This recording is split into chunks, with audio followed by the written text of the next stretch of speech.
Tamil Nadu politics, right? Always something going on down there. And lately it feels like it's been even more dramatic than usual. Yeah, it's really heated up.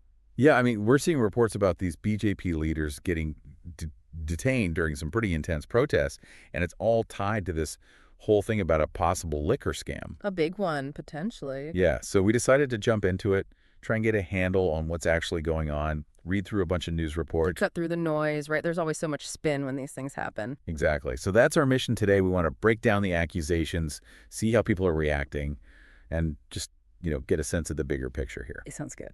Okay, so let's set the stage. We've got these big names in the BJP. Tamilisai Soundararajan and K. Annamalai. They led this protest straight to the TASMAC headquarters. Right. TASMAC, Tamil Nadu State Marketing Corporation, they basically control all the liquor sales in the state. Right, the big dog when it comes to booze in Tamil Nadu.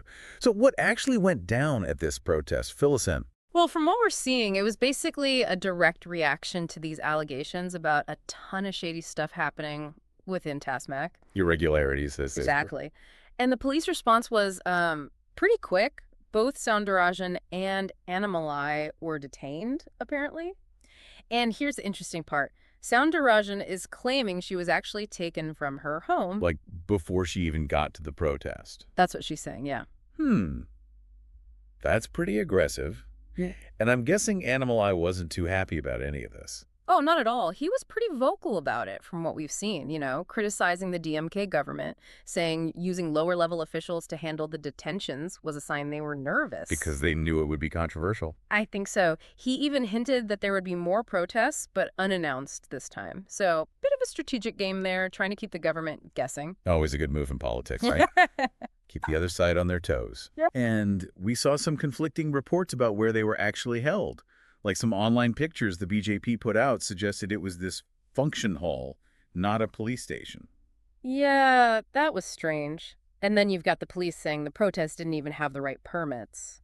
It's interesting how even the little details become part of this whole political back and forth. Yeah, everything becomes a talking point, doesn't it? Even where you're detained or whether you have a permit, suddenly it's all part of the story. Absolutely. It shows you how much of this is about the political battle, not just the accusations themselves. Okay, so we've got the protests, the detentions, all that drama. But what about the scam itself? Where did this Euro 1,000 crore figure come from? Right. So that number came out after the enforcement director at ED, they raided the offices of a bunch of distilleries in Tamil Nadu. The ones connected to the state's liquor industry. Exactly.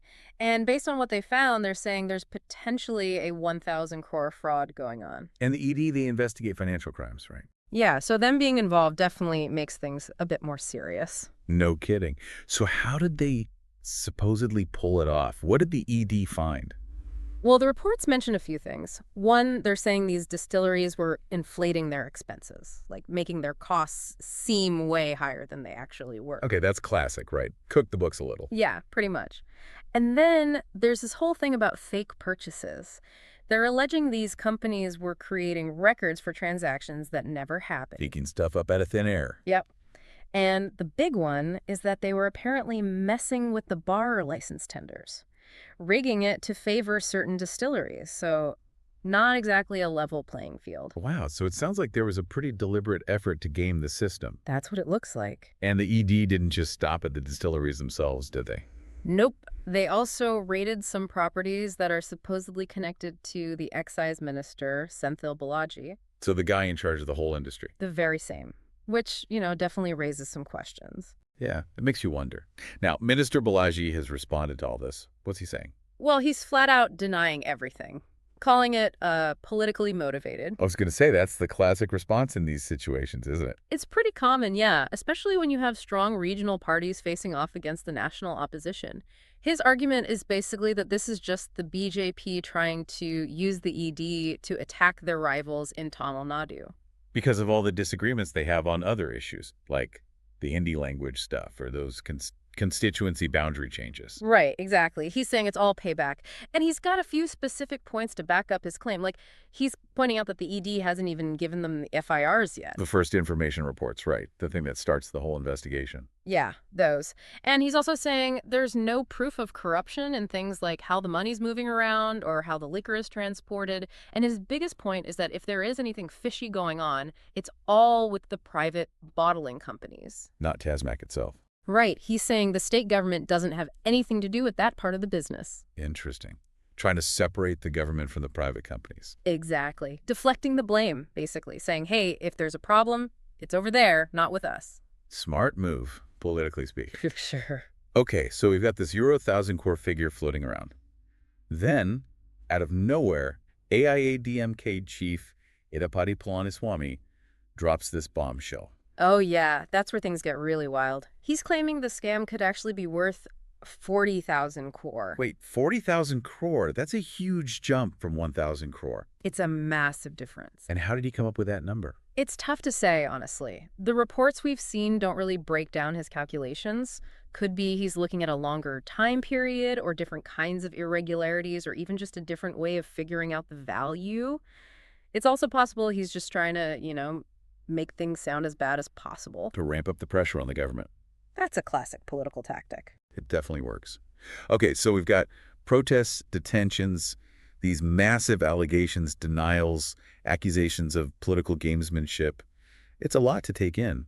What's the average person supposed to make of all this? It's definitely confusing, and one of the big questions is whether any of this will actually lead to real consequences. Like, will there be more arrests? Resignations? Will anyone be held accountable? That's the big unknown. We'll have to wait and see how it all plays out. But one thing's for sure. Tamil Nadu politics is intense. Protests, quick police responses, accusations flying back and forth. It's a very active scene down there. Always something happening. And it shows you that protesting, even without permits, can make a big splash. It can definitely grab attention. For sure. And this whole thing really highlights how often politicians accuse each other of playing politics when there are serious allegations. Yeah, that it's all politically motivated defense is pretty standard. It's a way to try and discredit the accusations and get your supporters riled up. So if you're trying to understand all this, what are the key takeaways? Well, I'd say first, remember that Tamil Nadu politics is a very charged environment. Even seemingly small things can escalate quickly. Second, these protests and the government's reaction to them, they become news stories in themselves. And finally, keep in mind that that political motivation argument, it's everywhere. It's how a lot of political debate is framed, especially when things get messy. So much to think about. You've got these huge allegations, the crazy amount of money involved, and the way everyone's reacting so publicly and dramatically. It really makes you wonder about the relationship between the government, the industries they regulate, and the opposition parties in a state like Tamil Nadu. And even if this specific situation blows over, it's worth thinking about the long-term effects it might have on the political landscape down there. It's a story we'll definitely be keeping an eye on. Absolutely. And that's a wrap for our deep dive today. We'll be back soon with another fascinating look at current events. Until next time.